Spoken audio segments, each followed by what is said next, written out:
West Sikkim Soreng आएको छौँ है लोकल जाँदैछौँ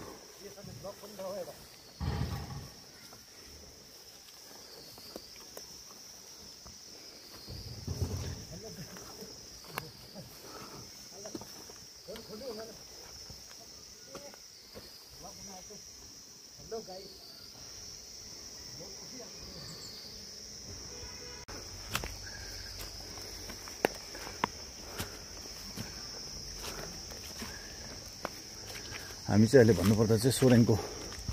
हाइस्ट पोइन्ट रहेछ है त्यहाँ जाँदैछौँ त्यहाँ चाहिँ हामीले भल्चरहरू हिमालयन भल्चर भन्छौँ है नेपालीमा गिद्ध पनि भन्छौँ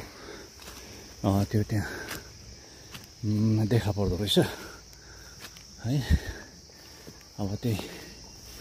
हेर्न र यसो फोटोग्राफ लिनको लागि जाँदैछौँ हेरौँ पाउँछ कि पाउँदैन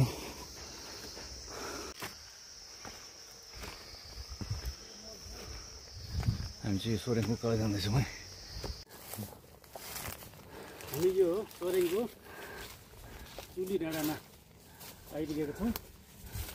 भल्चरको भन्नु खोजीमा भल्चरको खोजीमा यो हामी सोरेङको चुली डाँडा एकदमै दामी रहेछ सोरेङको 360 भ्यू हुन्छ भन्छ 360 भ्यू हेरौँ यो त कुन कुन हो के हो यो यताको त्यो के स्कुल भन्छ सोरेङको सोरेङ होइन यो चाहिँ सायद डन बस्को हुनसक्छ यो डन बस्को हुनसक्छ त्यहाँबाट यसरी नै गएर तल एउटा